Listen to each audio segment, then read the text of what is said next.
Hello दोस्तों, हमारे YouTube channel information path में आप सभी का स्वागत है।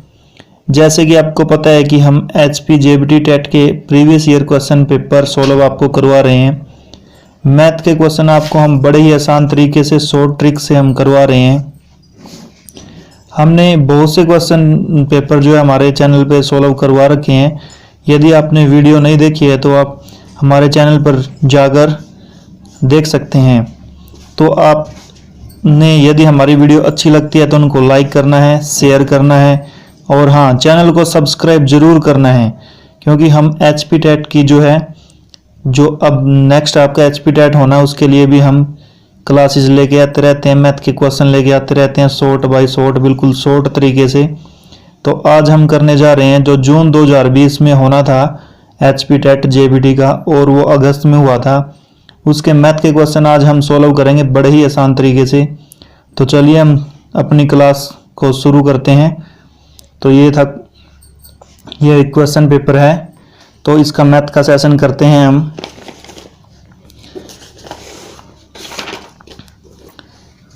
तो देख लीजिए,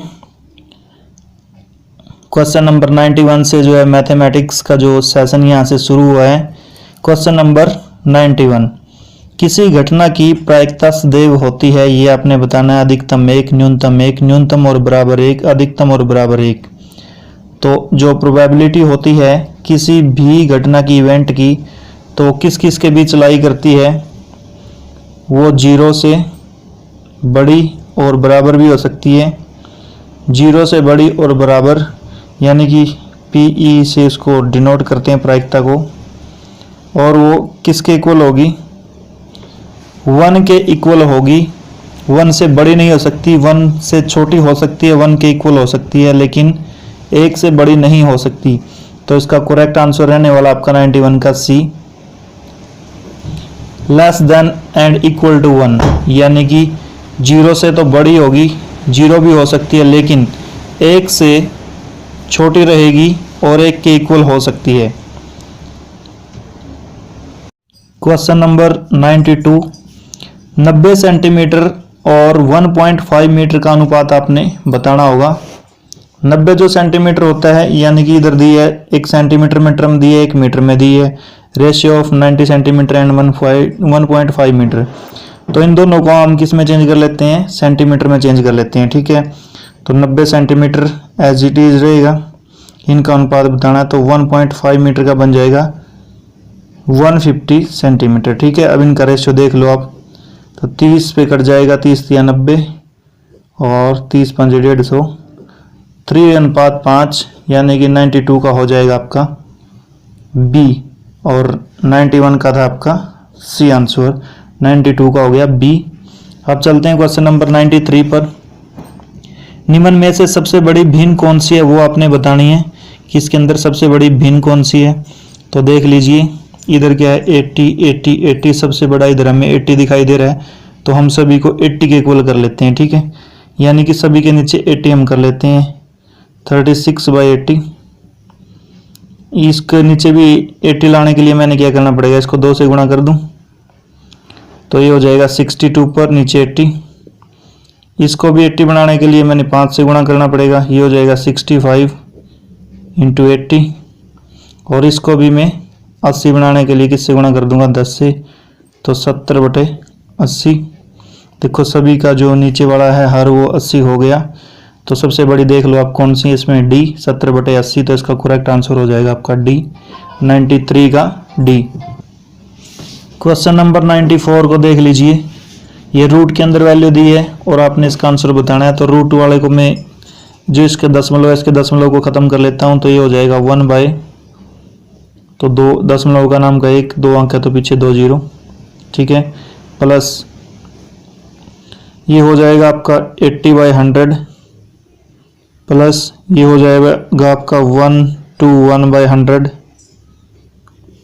और ये हो जाएगा आपका 9/रूट, पूरा रूट लगाना है, 9/ हो जाएगा ये आपका 10,000, यानी कि 4 0, ठीक है। तो देख लीजिए, इसका जब मैं रूट खोलूंगा, ये पूरे के ऊपर रूट लगाना आपने, तो 1 का रूट आपको पता है, यानी कि 1 का वर्ग 1 ही होता है। 100 किसका वर्ग होता है? 10 का। इधर आ जाएगा 9/10, इधर आ जाएगा 11/10 और इधर आ जाएगा आपका 3/100। ठीक है, तो इनको सभी को जोड़ लो। 10 वाले को, 9 और 1 10 और 11 21, 21/10 प्लस ये हो जाएगा आपका 3/100। इनका एलसीएम होगा जो 100 होगा, तो 10 दाएं 100, इसकी इसके साथ गुणा हो जाएगी 210 प्लस 3, ये आ जाएगा आपका 213/100, यानी कि 2.13 जो आपका करेक्ट आंसर रहने वाला है। ये देख लीजिए, ऑप्शन नंबर ए के अंदर है ये 2.13। अब क्वेश्चन नंबर 95 पे चलते हैं। थोड़ा हार्ड क्वेश्चन था तो मैंने इसको सोल्व कर लिया, क्योंकि वीडियो लंबी हो जानी थी। हम इसको सोल्व करवाते दो। अब देख लीजिए, मैं बता देता हूँ कैसे मैंने इसको किया है 95 को। तो ये बेसिक तरीके से आपको करना पड़ेगा। तो देख लीजिए क्या है, √3 cosecant 20 degree minus secant 20 degree. तो मैंने इसको क्या कर दिया, 2 से ही गुणा कर दिया, 2 से ही इसको भाग कर दिया, तो हो जाएगा √3। और इसको चेंज कर लिया कोसिकेंट को सिकेंट में, सिकेंट 20 डिग्री माइनस 1 सिकेंट को बदल लिया हमने कोस डिग्री में 20 डिग्री। फिर इधर 2 से हमने गुणा किया था, 2 से भाग तो अंदर मल्टीप्लाई हो जाएगी, हो जाएगा 3√2 साइन 20 डिग्री माइनस 1/2 कोस 20 डिग्री। फिर देख लीजिए 3/2 होता है कोस 30 degree divide by sine 20 degree minus 1/2 होता है साइन 30 डिग्री माइनस यानी कि अपॉन कोस 20 डिग्री। अब इनको आपस में क्रॉस मल्टीप्लाई करेंगे, इसकी इसके साथ, इसकी इसके साथ। तो देख लीजिए, क्रॉस मल्टीप्लाई करने के बाद आ जाएगा 2 कोस 30 डिग्री गुणा cos 20 degree minus sine 30 degree गुणा sine 20 degree upon sine 20 degree cos 20 degree. तो ये आ जाएगा पूरा सॉल्व करने के बाद। अब आगे देख लीजिए, एक सूत्र होता है कोस ए प्लस बी। कोस ए प्लस बी बराबर किसके होता है? कोस ए गुणा कोस बी माइनस साइन ए इंटू साइन बी। तो इधर हमने वैल्यू पुट कर दी, तो ये पूरा फॉर्मूला बन गया था कोस ए प्लस बी का। कोस ए प्लस बी होता है 30 + 20 divide by sine 20 into cos 20 degree. इसको फिर 2 से गुणा कर देंगे, 2 से भाग कर देंगे, आ जाएगा 4। 30 और 20 cos plus 50 degree 2 sine 20 degree into cos 20 degree. तो साइन 2a का एक फॉर्मूला होता है 2 साइन ए कोस ए। तो इधर हो जाएगा पूरा कंप्लीट सॉल्व करने के बाद cos 50 degree upon sine 40 degree. Sine theta equal to होता है कोस 90 माइनस थीटा। तो ये कोस 90 माइनस थीटा को लिख सकते हैं हम साइन थीटा। तो 50 में से 90 में से 50 गया 40, तो ये आ गया साइन 40 डिग्री यानी कि 40 अपॉन साइन 40 डिग्री, आपस में कट जाएंगे, बचा 4। तो इसका जो करेक्ट आंसर था आपका 95 का ए, वो था 4। अब क्वेश्चन नंबर 96 पे चलते हैं। क्वेश्चन नंबर 96 को देख लीजिए, ये फॉर्मूला ही आपको दिया है और ये फॉर्मूला क्या होता है, a की 3 प्लस b की 3, ये मैंने लिख लिया, आपने ध्यान रखना है। a की 3 प्लस b की 3 प्लस c की 3 माइनस 3abc बराबर है किसके इक्वल होता है, a plus b plus c, a का स्क्वायर प्लस b का स्क्वायर प्लस c का square minus ab minus bc minus ca। देख लीजिए आपने, अब देखो ये फॉर्मूला हो गया पूरा। a plus b plus c किसके इक्वल दिया आपको, a plus b plus c आपको 0 के इक्वल दिया है। जब मैं इधर 0 से इस वैल्यू को पुट कर दूंगा, ये जो वैल्यू है इसके अंदर ये वाली, इधर 0 वैल्यू पुट कर दी, तो गुणा का निशान, इनके बीच में कोई निशान नहीं है, मतलब गुणा का निशान है। तो जब मैं इसकी 0 किसके साथ गुणा करूंगा तो ये पूरा का पूरा क्या हो जाएगा, इधर 0। ठीक है, अब बचा क्या, a की 3 प्लस b की 3 प्लस c की 3 माइनस 3abc। अब मैं 3 को जब इधर ले आऊँगा तो ये हो जाएगा a की 3 प्लस b की 3 प्लस c की 3 बराबर है 3abc, यानी कि इक्वल किसके आ जाएगा 3abc। और ये इसका करेक्ट आंसर है 96 का 3। तो चलिए अब आगे वाले क्वेश्चन पे हम चलते हैं। अब यहाँ से जो चलेंगे आपके लगभग 9 से 10 क्वेश्चन जो है ये एज इट इज रिपीट हुए हैं, जो आपका नवंबर 2020 में एग्जाम हुआ है उसके अंदर। तो प्रीवियस ईयर के क्वेश्चन पेपर भी आ सकते हैं या उनसे रिलेटेड आते हैं, तो अपने वीडियो को बगैर स्किप किए ध्यान से देखना है। और शॉर्ट ट्रिक के साथ जो हम करवा रहे हैं ऐसे क्वेश्चन आगे आएंगे, उनसे रिलेटेड आएंगे तो आप आसानी से कर दोगे। तो इसलिए चैनल को सब्सक्राइब करो और बेल आइकन को जरूर दबा लीजिए ताकि आने वाली वीडियो का नोटिफिकेशन आपको मिलता रहे। तो चलिए 97 जो क्वेश्चन है हमारा उस पर देखते हैं। यदि किसी संख्या के आधे में 45 जोड़ दिया जाए तो संख्या अपने से 3 गुना हो जाती है। संख्या है, तो मान लिया संख्या वो थी x, ठीक है। संख्या क्या थी x, उसका आधा कर दिया यानी कि 1/2। सॉरी, वो संख्या थी x, उसका क्या कर दिया हमने, आधा कर दिया, ठीक है, यानी कि x/2 हो जाएगी वो संख्या। कोई संख्या क्या थी, x थी, उसका आधा कर देंगे यानी उसके डिवाइड बाय 2 कर देंगे तो वो आधी हो जाएगी। फिर उसमें कितना जोड़ देना है, 45, ठीक है। वो किसके इक्वल हो जाती है, यानी कि बराबर हो जाती है, अपने से 3 गुना हो जाती है। अपने से 3 गुना वो हो जाती है यानी कि = 3x इसको लिख सकते हैं, ठीक है। तो देख लीजिए इधर 2 LCM आ जाएगा तो ये हो जाएगा 90 यानी कि x + 90 और ये जो डिवाइड 2 था ये 3x। अब ये 2 इधर मल्टीप्लाई में हो जाएगा, ये हो जाएगा x + 90 बराबर आ जाएगा 6x के। 6x में से x वाली रकम जो है घट जाएगी यानी कि 90 बराबर है 6x। ये x को मैं इधर ले आऊँगा तो ये माइनस हो जाएगा। तो 90x = आया आपका 5x के, ठीक है। तो 90/5 यहाँ से x की वैल्यू आपकी आ जाएगी तो ये हो गया 18। तो वो रकम क्या है, 18। डी इसका करेक्ट आंसर आ जाएगा। चाहे आप देख भी लीजिए 18 वो रकम आई है। जब इसका आधा करेंगे तो 18/2 यानी कि 9। 9 में आपने 45 जोड़ देना है तो कितना हो गया, 54। और 54 किसका गुणा है, 3। 18 का 3 गुणा है 54। तो इसका करेक्ट आंसर आ जाएगा आपका 97 का डी, 18। अब चलते हैं 98 पर। तो क्वेश्चन नंबर 98 देख लीजिए। निम्न में से किसका अधिकतम मान है, मान किसका अधिकतम है वो बताना है आपने, किसका मान अधिकतम है वो बताना है। तो जब मैं इसको सोल्व करूंगा तो इसका मान आ जाएगा आपका 640, ठीक है। इस आगे वाले को जब इसको इससे डिवाइड करूंगा तो ये आ जाएगा 0.0064। इसको इससे भाग किया 640 आ गया, इसको भाग किया इससे तो ये आ गया, इसको भाग किया इससे तो 64 आ गया, इसको भाग किया इससे तो ये आ गया 0.064। तो आप देख लीजिए सबसे ज़्यादा कौन है, ए। तो 98 का आ जाएगा आपका ए।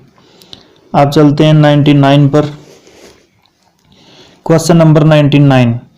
इधर आपको 12,000 रुपये के ऊपर 10% वार्षिक दर से 1 महीने का ब्याज निकालना है। तो देख लीजिए आपका मूलधन यहाँ पर कितना दिया है,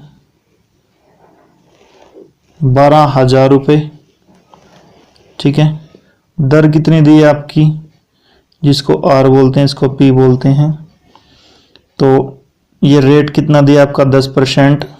वार्षिक दिया, ध्यान रखना वार्षिक। और समय कितना दिया आपका, समय कितना दिया आपका, 1 महीना यानी कि 1 मंथ। तो इसका साधारण ब्याज जो निकलते हैं, साधारण ब्याज जो निकालेंगे इसका बोले तो SI जिसको बोलते हैं, इसको बोलते हैं P × R × T और डिवाइड बाय 100 यानी कि मूलधन गुणा दर गुणा समय 100। तो पुट कर दीजिए 12,000 गुणा में दर कितनी है हमारी 10% का नाम का नीचे 100। अब आपने ध्यान रखना ये वार्षिक था तो यहाँ पर समय 12 महीने लेना है यानी कि 12 महीने का निकलेगा ये वार्षिक के हिसाब से। ये है 1 महीना तो इसको मैं क्या कर सकता हूँ, 1/12 लिख सकता हूँ, लिख सकते हैं 1/12 क्योंकि 12 महीने होते हैं एक साल में, 1 महीने का हमने निकालना है। तो आप कट कर दीजिए इसको। तो ये हो जाएगा आपका 1 0 से 1 0 इधर कट गई, 1 0 से 1 0 इधर कट गई तो ये बच गया आपका 1200 डिवाइड बाय 12। तो ये कट जाएगा 100 पर और इसका सीधा आंसर आ गया आपका 100। तो 99 का आपका सी। अब चलते हैं हम 100 क्वेश्चन पर जो हमारा 100वां क्वेश्चन है। क्वेश्चन नंबर 100 है हमारा। एक फल विक्रेता 20 किलो से 50 रुपये प्रति किलो के हिसाब से खरीदता है, ठीक है। 20 किलो सेब है, 50 रुपये के हिसाब से खरीदता है यानी कि 20 किलो सेब हैं गुणा 50 रुपये के 1 किलो के हिसाब से खरीदे हैं। तो ये कितने के खरीदे होंगे उसने, 1,000 रुपये के।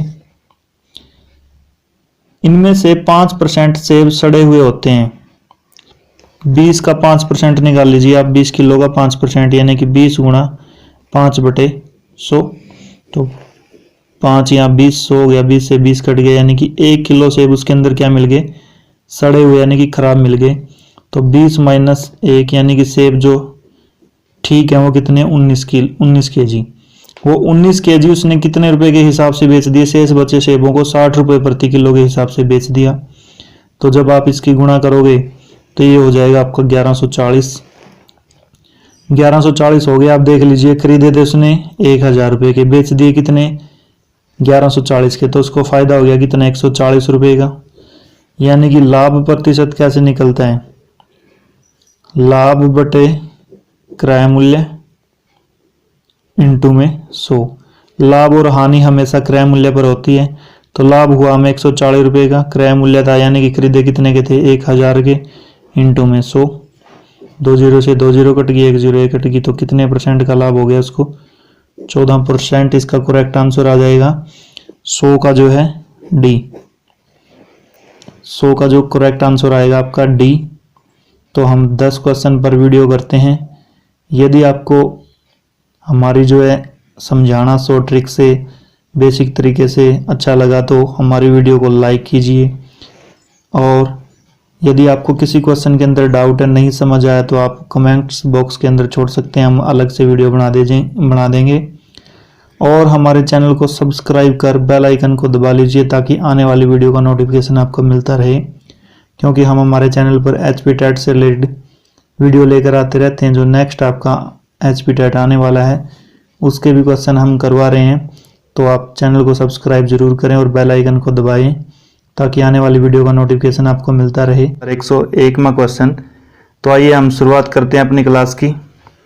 तो 225% का मान बराबर है, ये आपने बताना है। ये क्वेश्चन नेक्स्ट जो नवंबर 2020 में आपका एग्जाम हुआ उसके अंदर भी रिपीट हुआ है।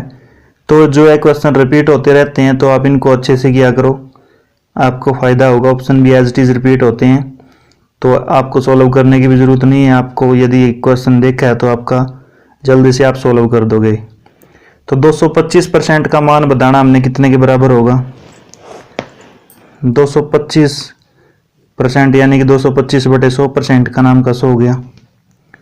तो 25 चौका 100 होता है, 25 निमा 225 होते हैं, तो ये आ गया 9:4। और किस ऑप्शन में है, ऑप्शन नंबर ए में। तो 1 का जो करेक्ट आंसर है आपका ए, 9:4। अब चलते हैं क्वेश्चन नंबर 102 पर। एक कार 120 किलोमीटर की दूरी 4 घंटे में तय करती है। उस कार की गति कितनी बढ़ाई जाए कि वह उसी दूरी को 3 घंटे में तय करे। कोई सूत्र नहीं लगाना है, बस सीधा आपने क्वेश्चन पढ़ना है और ऐसे ही लिखते जाना है। यानी कि दूरी कितनी तय करती है वो, 120 किलोमीटर की, ठीक है। टाइम कितना ले लेगी, दूरी बटे समय यदि कर देते हैं तो चाल आ जाएगी, वो लेती है 4 घंटे, ठीक है। तो इसको कट कर दो, 4 × 12 और 0 है 30, 4 हावर में तय करती थी, यानी कि 30 किलोमीटर प्रति घंटा उसकी स्पीड है, ठीक है। अब वो उसी दूरी को 3 घंटे में तय करे, दूरी वही रखनी है, दूरी आपने चेंज नहीं करनी है, उसी दूरी की बात हुई है। तो 120/3 यानी कि 3 घंटे में तय करनी है। अब इसकी चाल देख लो कितनी होगी, 3 चौके 12 यानी कि 40 किलोमीटर पर हावर हमने उसकी चाल करनी पड़ेगी यदि इस दूरी को हमने 3 घंटे में तय करवाना है, ठीक है। पहले इस दूरी को 4 घंटे में तय कर रही थी, तो हमने इसको डिवाइड कर लिया, 4/120 नहीं सॉरी 120/4, तो 4 × 12, 30 किलोमीटर प्रति घंटे वो जा रही थी। अब हमने इस दूरी को 3 घंटे में तय करवाना है, तो 3/120, तो कट कर दोगे, 40 किलोमीटर प्रति घंटा उसको चलाना पड़ेगा यदि इस दूरी को 30 किलोमीटर 3 घंटे में तय करना है। तो देख लीजिए, पहले दूरी 30 थी, अब नहीं सॉरी पहले चाल जो स्पीड थी कार की वो 30 किलोमीटर प्रति घंटा थी, अब आई है 40 किलोमीटर प्रति घंटा। कितनी बढ़ गई, 10 किलोमीटर प्रति घंटा गाड़ी की चाल में बढ़ानी पड़ेगी। तो इसका करेक्ट आंसर होगा 102 का ए, 102 का ए आपका करेक्ट आंसर है। तो चलिए नेक्स्ट क्वेश्चन पर चलते हैं। तो क्वेश्चन नंबर 103 देख लीजिए। ये क्वेश्चन जो है कंटिन्यू 10 क्वेश्चन जो है रिपीट हैं 2020 नवंबर एग्जाम में। यदि दो संख्याओं का लसाव है भैसव यानी बोले तो मैसव है यानी कि एलसीएम और एचसीएफ 280 और 14 हैं, उनमें से एक संख्या 70 है तो दूसरी संख्या क्या होगी? तो आपने यहाँ एक फॉर्मूला ध्यान रखना पड़ेगा। पहली संख्या गुणा दूसरी संख्या और वो बराबर किसकी हो जाएगी? लसाव यानी कि एलसीएम गुणा मैसव महत्तम समापवर्तक यानी कि एचसीएफ। ठीक है, तो ये फॉर्मूला याद रखना है। पहली संख्या गुणा दूसरी संख्या बराबर है एलसीएम गुणा एचसीएफ। ठीक है, तो इधर देख लीजिए आपको दिया क्या गया है। एक संख्या आपको 70 दे दी गुणा दूसरी संख्या हमने निकालनी है। ठीक है, बराबर है एलसीएम और एचसीएफ कितना दिया? 280 एलसीएम दिया, एचसीएफ कितना दिया? 14। तो इधर दूसरी संख्या, इधर इसके गुणा में है पहली संख्या, इधर दूसरी संख्या। यदि ये इधर गुणा में है 70, इसके इधर ले जाऊंगा तो इनके नीचे आके भाग में हो जाएगा और इधर बचेगा सिर्फ दूसरी संख्या। तो ये इधर रह गया दूसरी संख्या बराबर है 280 गुणा 14। ये इधर गुणा में था 70, इधर आगे भाग में हो गया 70। 14 पंजे 70 होते हैं, 5 पे इसको काटोगे 25, 3 5 6 30। तो करेक्ट आंसर इसका 56 आ जाएगा। तो एक संख्या उनमें से क्या होगी? 56। यहाँ पर आपको दूसरी संख्या दी जा सकती है तो वो भी इधर डिवाइड में आ जाएगी, फिर पहली निकल जाएगी। इधर दोनों संख्याएं दी हो सकती है तो इनमें से एलसीएम और एचसीएफ में से एक पूछ लेगा तो ये इधर डिवाइड में आ जाएगा। ठीक है, तो 4 टाइप के क्वेश्चन यहाँ से बन सकते हैं, तो आप जरूर इन क्वेश्चन को कर दोगे। अब चलते हैं क्वेश्चन नंबर 104 पर। क्वेश्चन नंबर 104 देख लीजिए। निम्न में से कौन सी संख्या -5/6 तथा 7/8 के बीच में नहीं है? ठीक है, आपने देखना है कि इनके बीच में नहीं है। अब मैं बता देता हूं आपको। -5/6 जब आप इसको भाग दोगे तो कितना आएगा? ना जाने की 0, दशमलव इधर 50 हो जाएगा। तो माइनस आपने साथ में लगा देना है। 6 8 48, 1 पॉइंट तक ही चलाओ इसको। ठीक है, फिर इधर चलाओ 7/8 को, तो ना जाने की 0, फिर पॉइंट लग गया 70 हो गया 88 64, 6 बच गया। इसको भी 1 पॉइंट तक चलाओ, यानी कि -0.8 से 0.8 के बीच की आपने संख्या देखनी है। जब आप इसको भाग दोगे -5/8 को तो ये हो जाएगा आपका वही ना जाने की 0.8648 यानी कि -0.6 आ जाएगा। -0.6 कहीं इधर आता होगा तो ये इसके बीच में आएगी। -17/24 तो ना जाने की 0 माइनस इसके आगे लग जाएगा, लगभग ये आपका 7 पे चला जाएगा। तो ये 7 पे चला जाएगा आपका 170 हो जाएगा 168 के लगभग। तो -0.7 -0.8 से पहले आता है तो ये भी इसके बीच में है। ये भी -3/4 -3/4 को देख लीजिए माइनस एज इट इज, ना जाने की 0 30 हो गया 4 7 28। तो ये भी इसके बीच लाई करेगा, बची क्या? यही आएगा लगभग 0.110 हो जाएगा, 12 9 108। तो -0.9 किससे आगे आएगा? -0.8 से आगे आएगा -0.9। तो ये संख्या इनके बीच में लाई नहीं करती, इसलिए इसका करेक्ट आंसर हो जाएगा डी 104 का। ठीक है, समझ आया होगा आपको जरूर। अब चलते हैं क्वेश्चन नंबर 105 पर। इसमें आपने फॉर्मूला भी नहीं लगाना है, ये भी एज इट इज हो जाएगा। देख लीजिए, इसको समझ के ही करना है बस। इन पे पूरे टॉपिक पे क्लास लेकर मैं जरूर आऊँगा, जरूर आपको क्लास देखने को मिलेगी टाइम एंड वर्क पर। जितने भी टॉपिक के क्वेश्चन आए हैं हर एक टॉपिक पर मैं क्लास भी लेनी शुरू करूँगा जल्दी ही एचपी टेट के लिए। तो आपकी कोई भी वीडियो मिस ना हो, इसलिए आप चैनल को सब्सक्राइब जरूर कर लें और बेल आइकन को दबा लें ताकि आने वाली वीडियो का नोटिफिकेशन आपको मिलता रहे। तो चलते हैं हम हमारे नेक्स्ट क्वेश्चन पर। तो इधर आपने देखना है 10 आदमी या 12 औरतें एक काम को 10 दिन में करती हैं, तो 5 आदमी और 6 औरतें इकट्ठे उस काम को कितने दिनों में करेंगी, ये आपने बताना है। ठीक है, तो 10 आदमी या तो लेने हैं 10 मैन या 12 वोमेन, इन दोनों में से कोई एक करेगा उस काम को। टाइम कितना लगा देगा? 10 दिन, ठीक है, 10 डेज। तो मान लिया उस काम को 10 आदमी करते हैं, ठीक है, और दिन कितने लगाते हैं? 10 गुणा 10 यानी कि 100 काम होगा कुल टोटल। वर्क कितना हो जाएगा हमारा? काम हो जाएगा 100, ठीक है। अब आगे क्या कर दिया? आदमी कितने कर दिए? 5। यह आपने ध्यान रखना है, आदमी यहाँ पर कितने कर दिए? 5, ठीक है। तो आपको क्या बोला गया शुरुआत में? 10 आदमी किसके बराबर हैं? 12 वोमेन के, ठीक है। समझ आ रहा होगा? 10 आदमी किसके बराबर दिखाए गए हैं? 12 औरतों के। आगे बोल दिया कि 5 आदमी, तो औरतें कितनी? जब इनका आधा हो गया तो इनका भी आधा हो जाएगा, यानी कि 5 मैन किसके इक्वल आ गए? 6 वोमेन के। समझ आ गया होगा ना अच्छे से? 10 आदमी 12 औरतों के बराबर, ऐसा इसमें क्वेश्चन में दिया गया है। तो मैं इसका आधा करूंगा, 10 आदमियों का आधा हो जाएगा 5 आदमी, तो औरतें भी कितनी हो जाएगी? 12 का आधा 6, यानी कि 5 आदमी 6 औरतों के बराबर हैं, ठीक है। तो देख लीजिए यहां से 5 man is equal to 6 women, यानी कि 5 आदमी 6 औरतों के बराबर आ गए, ठीक है। यही स्टेटमेंट हमने दी है, 5 आदमी और 6 औरतें। अब दोनों और का मतलब हो गया जोड़, यानी कि 5 मैन प्लस 6 वोमेन उस काम को कितने दिनों में करेंगे? काम कितना दिया है? 100 कुल। काम हमने इधर निकाला था, यानी कि काम करना है 100। अब देख लीजिए 5 मैन की वैल्यू कितनी है? हम इन सभी को किस में कन्वर्ट कर लेते हैं? मैन में ही कन्वर्ट कर लेते हैं पूरी इक्वेशन को। तो 5 मैन इधर है, 6 वोमेन। 6 वोमेन किसके इक्वल आई है? 5 मैन के। तो वैल्यू पुट कर लीजिए, 5 मैन प्लस 5 मैन, काम कितना हो गया? 10, ठीक है। यहाँ से हो जाएगा 10 यानी कि इक्वल टू 100। तो हमने निकालना है डेज। डेज होता है टोटल वर्क डिवाइड अपॉन कुल आदमियों की संख्या, यानी कि 10 है। यानी कि दिन यदि निकालने हैं तो कुल काम बटे कुल आदमी या वोमेन या वर्कर, ठीक है। तो 10 बटे 100, तो दिन निकल आया 10। वो काम कितने दिनों में हो जाएगा? 10 दिनों में। इसका करेक्ट आंसर 105 का बी।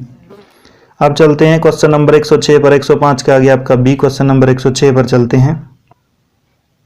क्वेश्चन नंबर 106 देख लीजिए, निम्न में से कौन सा 1 के बराबर है? अब देख लीजिए 1 के बराबर, मैं आपको आप इस क्वेश्चन को ऐसे ही सोल्व कर दोगे, मैं बता देता हूं आपको।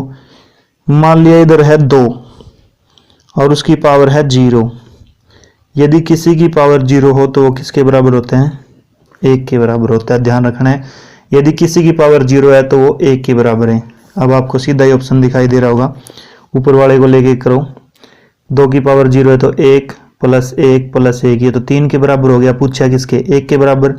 दूसरे को देख लीजिए, 2 की पावर 0 यानी कि 1 गुणा 1 गुणा 1। 1 को जितनी बार भी गुणा करोगे कितना आएगा? 1 गुणा 1 गुणा 1, तो वो 1 ही आएगा। और यही क्वेश्चन में पूछा गया, तो 16 का करेक्ट आंसर आपका बी।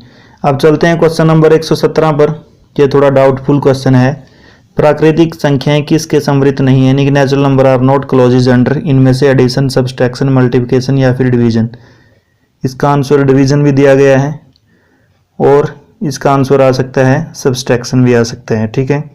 तो इसमें सस्पेंसिव है, आप देख लीजिए, मैं बता देता हूँ कैसे ये होगी। यदि नेचुरल नंबर है जैसे 1 2 3 4, जितने भी इनको जोड़ करेंगे 1 प्लस 2 यानी कि 3, तो ये क्या आ गया? नेचुरल नंबर ही आएगा। इनको घटाएंगे तब 1 माइनस 2, तो -1 आया। ये नेचुरल नंबर थोड़ी है, तो इधर सब्सट्रैक्शन जो है इसका नहीं आ सकता, सॉरी आंसर आ सकता है। मल्टीप्लिकेशन करोगे 1 गुणा 2 फिर 2 आएगा। डिवीजन करोगे यानी कि 1/2 0.5, तो यहाँ भी सस्पेंसिव है। तो इसका आप देख लेना क्वेश्चन का आंसर क्या हो सकता है। ऑप्शियल की में क्या दिया है वो देख लेना आप। 107 का जो है जो आंसर है वो, ठीक है। क्वेश्चन नंबर 107 है ना, प्राकृतिक जो संख्याएं किसके समवृत्त नहीं है? योग के, व्यवकलन के, गुणन के, भाग के यानी कि एडिशन के, सब्सट्रैक्शन के, मल्टीप्लिकेशन के और डिवीजन के। इसका जो आंसर है डिवीजन और सब्सट्रैक्शन इनमें से ही आएगा। 2 ऑप्शन हो सकते हैं इसके, तो आपने चेक कर लेना है कि इसका करेक्ट आंसर कौन सा होने वाला है। अब चलते हैं क्वेश्चन नंबर 108 पर। एक सम the name of a regular polygon of 4 side is called. एक समबहुभुज जिसकी 4 भुजाएं होती है उसे क्या बोलते हैं, ये आपने बताना है। जिसकी 4 भुजाएं होती हैं उसको आप उसके बारे में आपने बताना है, उसको क्या बोलते हैं। तो रेगुलर पॉलीगन किसको बोला जाता है, जिसकी चारों साइड्स इक्वल हों और इंटरनल एंगल भी इक्वल हों। रेगुलर पॉलीगन में बता देता हूं किसको बोला जाता है, जिसकी चारों साइड इक्वल हों।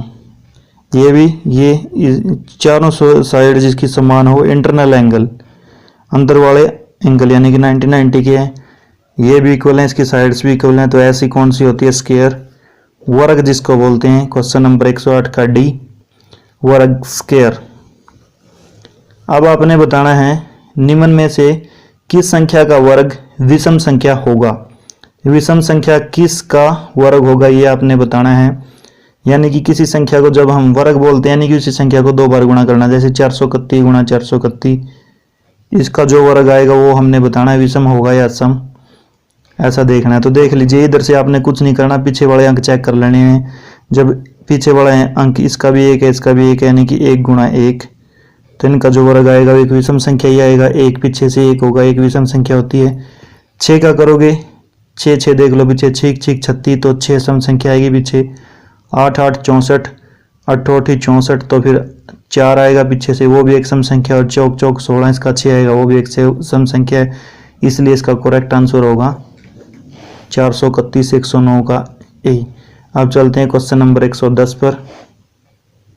क्वेश्चन नंबर 110 आज की वीडियो का लास्ट क्वेश्चन है। जो निम्न में से सबसे छोटी संख्या कौन सी है जिसे 1300 में जोड़ने पर एक पूर्ण वर्ग संख्या बन जाएगी। अब 66, 68, 64, 69, तो ये बन जाएगी। आपने 50 तक के वर्ग जो है ध्यान कर लेने हैं, 50 तक के वर्ग से ही क्वेश्चन आते हैं। तो इसमें 1300 में जब मैं 69 जोड़ दूंगा ये, तो ये बन जाएगा 1369। और ये किसका वर्ग होता है, ये 37 का वर्ग होता है। यानी 37 गुणा 37 यदि आप करते हैं तो वो आ जाएगा 1369। तो इसका करेक्ट आंसर हो जाएगा आपका डी, पूर्ण वर्ग संख्या बन जाएगी। तो आशा है कि जो हमने क्वेश्चन करवाए आपको समझ में आए होंगे। यदि आपको समझ में आए हैं तो आप वीडियो को लाइक करो, शेयर करो और चैनल को सब्सक्राइब कर बेल आइकन को दबाओ। स्टूडेंट ने जो है चैनल को सब्सक्राइब नहीं किया है तो सब्सक्राइब जरूर करो, लाइक करो, हमें मोटिवेट मिलता है। हम आपके लिए अच्छे अच्छे और क्वेश्चन लेके आते रहेंगे जो आने वाले एग्जाम के लिए आपके बेहतर होंगे। हो सकता है वो क्वेश्चन भी आ जाए, नहीं आए तो उन जैसे क्वेश्चन आएंगे आप आसानी से कर दोगे, वही ट्रिक वही फॉर्मूला उनके अंदर यूज होगा। तो इसलिए आप चैनल को सब्सक्राइब जरूर कर लें ताकि आने वाली वीडियो का नोटिफिकेशन आपको मिलता रहे। नंबर 111 है, रेखाखंडों के साथ चलते हुए एक बंद आकृति के चारों ओर एक पूरा चक्कर लगाने में तय करने को क्या कहते हैं। क्षेत्रफल, आयतन, परिमाप या फिर इनमें से कोई नहीं। तो इसका जो करेक्ट आंसर है वो आपका परिमाप। ठीक है, जैसे बंद आकृति मान लेते हैं, ये कोई आयत है, ठीक है, ये बंद आकृति है, रेखाखंडों से बनी है। हम इस सिरे से चले यहाँ तक, फिर इधर आ गए, फिर इधर चलेंगे, फिर इधर से इधर आ गए, फिर इधर आ गए। हमने जो ये पूरा चक्कर लगाया है इसको इसका क्या बोलेंगे, परिमाप। इसको क्या बोलेंगे, परिमाप। ऐसे ही यदि वृत्त है, वृत्त का हम पूरा चक्कर लगाते हैं तो ये वृत्त का परिमाप हो जाएगा, जिसको परिधि भी बोलते हैं। तो आयत का, वर्ग का, सभी का। अब बंद आकृति जो है रेखाखंडों से जो बनी है उसका जब हम टोटल चक्कर लगाते हैं पूरा तो उसको परिमाप बोलते हैं। ठीक है, तो समझ आया होगा। क्वेश्चन नंबर 112 पर चलते हैं। किसी ठोस द्वारा गिरी हुई जगह की मात्रा निम्न में से क्या कहलाती है। कोई ठोस जो होता है ना, ठोसों का मैं आपको बता दूं आयतन निकलता है, वॉल्यूम निकलती है। तो आपका इसका आंसर ही करेक्ट हो जाएगा बी, आयतन, या फिर इसको इंग्लिश में वॉल्यूम बोलते हैं। 112 अब चलते हैं 113 पर। संख्या 1.08, 0.36 और 0.9 का आपने HCF फाइंड आउट करना है। इनमें से क्या होगा वो आपने बताना है HCF। तो यदि आपने HCF निकालना है तो कैसे निकालोगे? HCF निकालने का फॉर्मूला होता है ऊपर वाली जो संख्या होगी उनका HCF, नीचे वाली जो संख्या होगी उनका LCM। ठीक है, तो इनको हम सही खोल लेते हैं HCF निकालने के लिए, यानी इनका पॉइंट को ख़त्म कर लेते हैं। हो जाएगा 108/100। पॉइंट का नाम का 1 होता है, पीछे जितने अंक उतनी जीरो लग जाएगी। तो 108/100, 36/100 और 9/10। ठीक है, तो जो ऊपर वाली हैं इनका जो है HCF हो जाएगा 18 और नीचे वाली का LCM हो जाएगा 100। तो इसका आंसर आ जाएगा 0.18 और इसका करेक्ट आंसर होगा आपका बी। चलते हैं क्वेश्चन नंबर 114 पर। क्वेश्चन नंबर 114 है, दो संख्याओं का LCM 48 यानी 48 दिया है, उनका अनुपात कितना दिया है? 2:3। इन संख्याओं का जोड़ इनमें से क्या होगा? अब LCM जो होता है वो दोनों संख्याओं के गुणाओं के इक्वल होता है। तो ये दो संख्या के अनुपात में मैंने x लगा लिया, x से फाइंड आउट हो जाएगा 2x गुणा 3x, यानी कि पहली संख्या गुणा दूसरी संख्या बराबर है उनका LCM। LCM दिया है 48 48। ठीक है, अब मैं इनकी गुणा करूंगा 2 3 6 और x का x रहेगा, यानी कि 2 और 3 की x 6x बराबर है 48 के। ठीक है, x इधर से आ जाएगा 48/6। ठीक है, तो ये हो गया 6 8 48। अब क्या बताना है? उन संख्याओं का जोड़, तो इनमें से जोड़ इनका क्या होगा? तो इसका जोड़ हमने निकालना है 2x + 3x = 5x और x की वैल्यू कितनी है? ये 8, यानी कि 5 गुणा 8 बराबर कितना हो जाएगा? 40। ठीक है, समझ में आई बात? क्या हो जाएगा? 40। ठीक है, इसका करेक्ट आंसर आपका 114 का सी होगा। ठीक है, अब चलते हैं क्वेश्चन नंबर 115 पर। क्वेश्चन नंबर 115 देख लीजिए, यदि चतुर्भुज के विकर्ण समद्विभाजन करते हैं तो यह एक, if the diagonal of the quadrilateral bisect each other than it is. ये एक थ्योरम ही है और उसको प्रूव करना भी आता है और इसको बोलते हैं पैरेललोग्राम, यानी कि 115 का सी होगा समांतर चतुर्भुज। यदि किसी चतुर्भुज के जो है, मान लिया ये कोई चतुर्भुज है, मान लिया ये कोई चतुर्भुज है, ऐसे जो इसके जो है एंगल्स बाइसेक्ट करते हैं, तो ये बताना है कि क्या है। तो ऐसे इसको बोलेंगे पैरेललोग्राम, समांतर चतुर्भुज। ठीक है, अब चलते हैं, ये एक थ्योरम ही है, ये थ्योरम प्रूव करनी भी आती है कि ये ऐसी आकृति आपको दे देंगे कि क्या ये पैरेललोग्राम है या नहीं। तो ये आपका सीधा क्वेश्चन थ्योरम से उठाया गया है। ठीक है, तो ये हो जाएगी पैरेललोग्राम। ठीक है, अब चलते हैं क्वेश्चन नंबर 116 पर। देखो, इसको मैं आसान तरीके से भी बता रहा हूँ आपको और थोड़ा सोल्व भी करके बताऊंगा। जो क्वेश्चन नंबर 116 है, 10 संख्याओं का मध्य 20 है, यदि प्रत्येक संख्या में से 5 घटा दिया जाए तो नया मध्य क्या होगा? तो इसका सीधा करेक्ट आंसर हो जाएगा 20 में से 5 घटा दो तो 15 आ जाएगा, यानी कि 20 - 5 तो 15 आ जाएगा करेक्ट। 116 का ए है, पर ये आया कैसे देख लीजिए। मध्य हम कैसे निकालते हैं? मध्य यानी कि जिसको मीन बोलते हैं इंग्लिश के अंदर, मीन, इसको हम निकालते कैसे हैं? संख्याओं का योग अपॉन कुल संख्याएं। ठीक है, ये फॉर्मूला होता है मीन निकालने का, मध्य निकालने का। तो अब देख लीजिए, संख्याओं का योग यानी कि मध्य कितना दिया हमें? मीन 40 दिया है, 20 दिया है। ठीक है, और कुल संख्याएं हमें पता है, कुल संख्याएं 10 है, उनका मध्य 20 है। तो मध्य की जगह मैंने मध्य लिख लिया, कुल संख्याओं के नीचे कुल संख्याएं, इधर से निकलाएगा संख्याओं का योग। ठीक है, ऊपर ये होगा तो ये इधर इसके साथ मल्टीप्लाई हो जाएगा, यानी कि 20 × 10 बराबर है संख्याओं का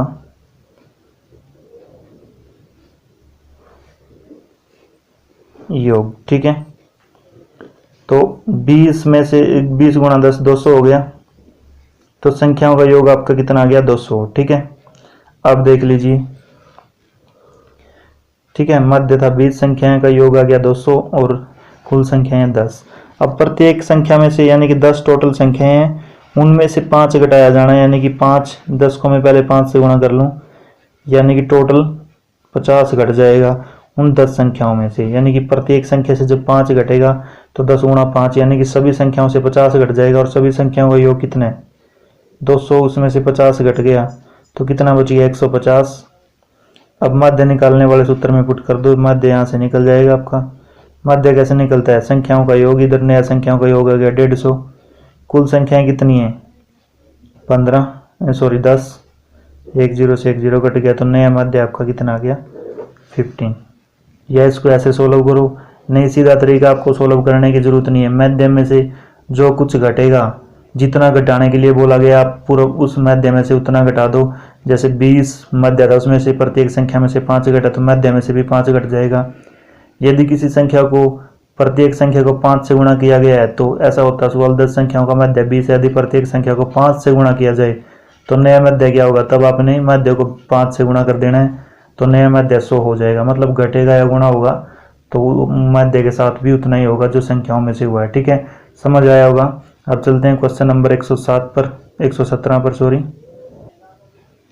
क्वेश्चन नंबर 117 है, यदि ब्याज का संयोजन अधिवार्षिक होता है, ध्यान रखना है यहाँ पर प्रॉपर वार्षिक नहीं बोला गया है, अर्धवार्षिक बोलते हैं, वर्ष का आधा, यानी कि तो 1/1 वर्ष के लिए 10% वार्षिक दर पर उधार लिए गए 12,000 रुपये के कर्ज का भुगतान करने के लिए कितनी राशि देनी पड़ेगी। ठीक है, तो यहाँ पर अर्धवार्षिक बोला गया है, तो यहाँ पर जो ये वर्ष दिया गया 1.5 वर्ष, यानी कि 1/2 वर्ष जो यहाँ पर दिया गया है ये हो जाएगा 2। इसके साथ मल्टीप्लाई करते हैं, इसको जोड़ते हैं तो 2 एकम 2 प्लस 1 3/2 वर्ष हो जाएगा। ठीक है, हमारे पास अब 1.5 साल का हमने सही खोल लिया तो ये हो गया 3/2 वर्ष। ठीक है, तो अब देख लीजिए आगे क्या करना है फिर।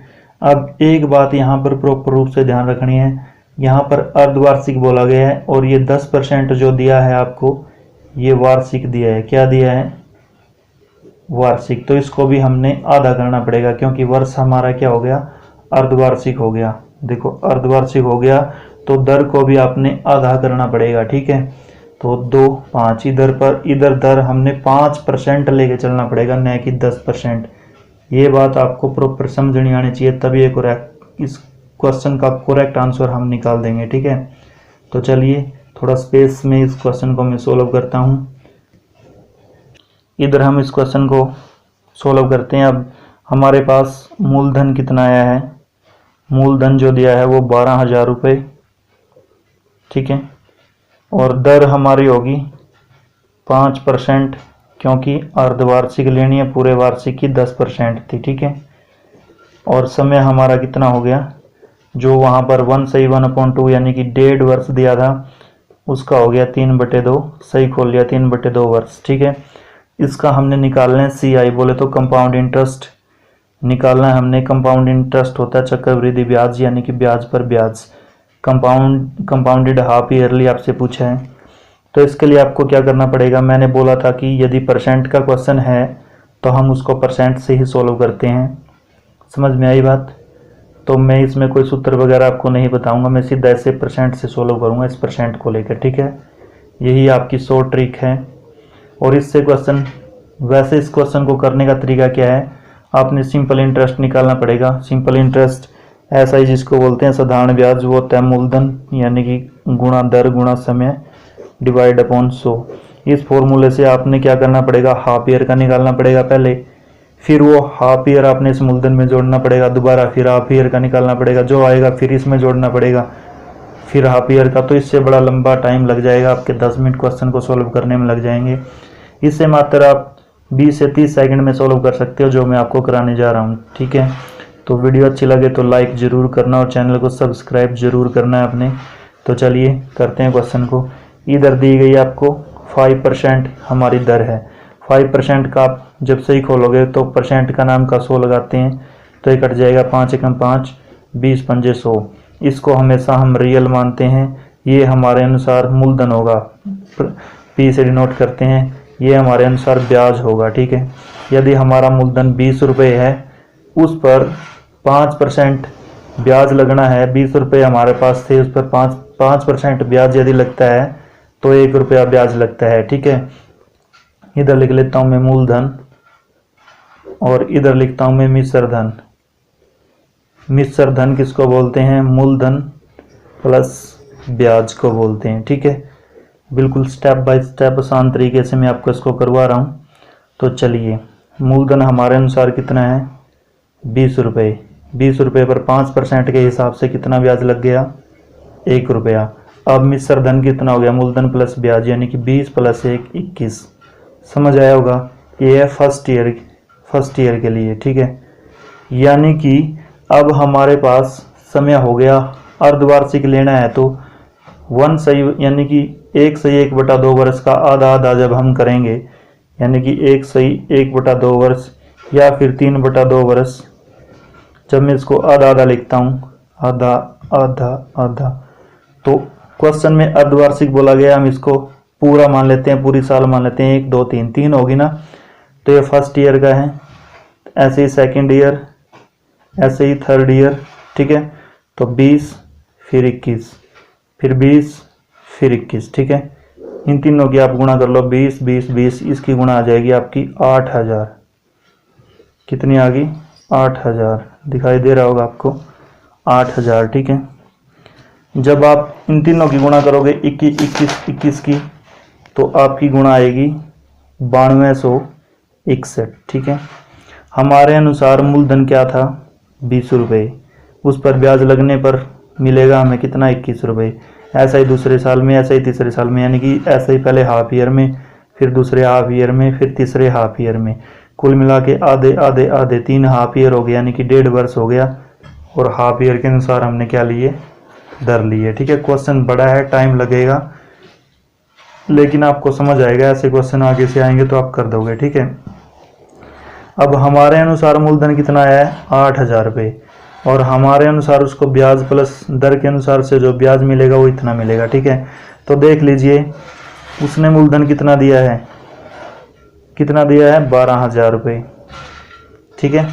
और हमारे अनुसार कितना है मूलधन? 8000 रुपये। इसका कितने गुना है? 3/2 गुना। चाहे तो आप निकाल के देख सकते हो, मैं थोड़ा इधर निकाल देता हूँ।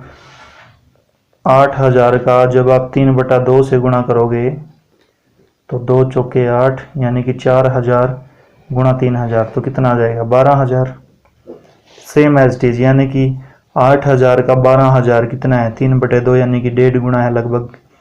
तो इसको भी हमने किससे गुणा कर देना है? एज इट इज 3/2 से गुणा कर देना है। जब आप 9261 को 3/2 से गुणा करोगे तो आप करके देख लेना, आपका बिल्कुल करेक्ट आंसर आएगा 13,891.50 रुपये आपने उसको देने पड़ेंगे। बिल्कुल करेक्ट आंसर आएगा। ये जो 12000 रुपये का अर्धवार्षिक के हिसाब से 1 सही 1/2 वर्ष के लिए 10% वार्षिक दर पर उधार लिया गया, तो 1.5 वर्ष बाद, 1 सही 1/2 वर्ष बाद उसको 13,891.50 रुपये मिल जाएंगे। तो आशा है कि आपको समझ आ गया होगा। एक बार में समझ नहीं आए तो आप दोबारा से वीडियो को देख सकते हैं। यदि फिर भी समझ में नहीं आता तो आप कमेंट बॉक्स के अंदर अपना क्वेश्चन छोड़ सकते हैं। दोबारा से मैं इस पर बिल्कुल प्रॉपर क्लास लेके आऊँगा, बिल्कुल अच्छे तरीके से मैं आपको इस चैप्टर को समझाऊँगा। इस चैप्टर से आपका कोई भी क्वेश्चन गलत नहीं होगा। तो आप चैनल को सब्सक्राइब जरूर कर लीजिए। चलते हैं हमारे नेक्स्ट क्वेश्चन पर, 118 पर। ये इधर मूलधन था, इधर मिश्र धन निकल गया, मूलधन प्लस ब्याज जिसको बोलते हैं, ठीक है। बस ये इसका रियल मूलधन का 3/2 गुना था, इसको भी 3/2 से गुणा कर देंगे तो 13,891.50 रुपये करेक्ट आंसर आ जाएगा।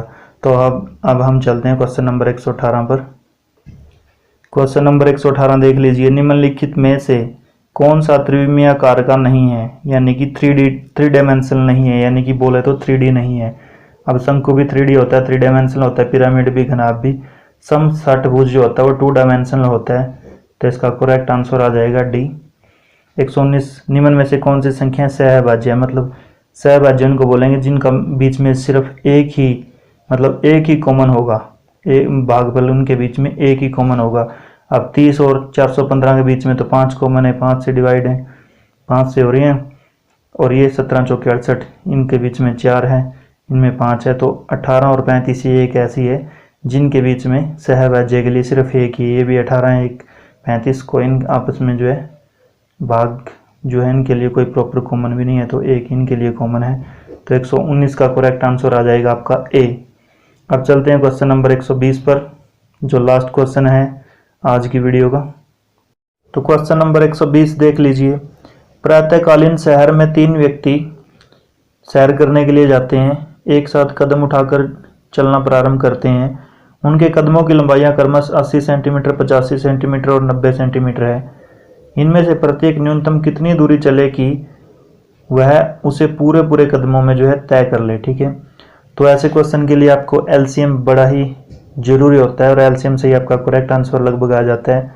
तो आपने एलसीएम निकाल लेना है किस किस का, 80 का, 85 का और 90 का। ठीक है, ये आपने एलसीएम निकाल लेना है। तो 2 पे चला 40, 85 एच टी आ जाएगा 45, फिर आप 16 के लिए 5 पे चला लो, 5 अट्ठे 40, 17 पंजे 85, 5 निम 45। ठीक है, अब चला लो इसको 8 पे 8, 17 9, अब एक बार 9 पे चला लो, 1 17 1। तो अब जब आप गुणा करोगे 2 गुणा 5 गुणा 8 गुणा 9 गुणा 17, तो आपका करेक्ट आंसर निकल के आ जाएगा बी। 120 का बी 12,240 सेंटीमीटर बिल्कुल आपका करेक्ट आंसर होगा। 5 दूनी 10।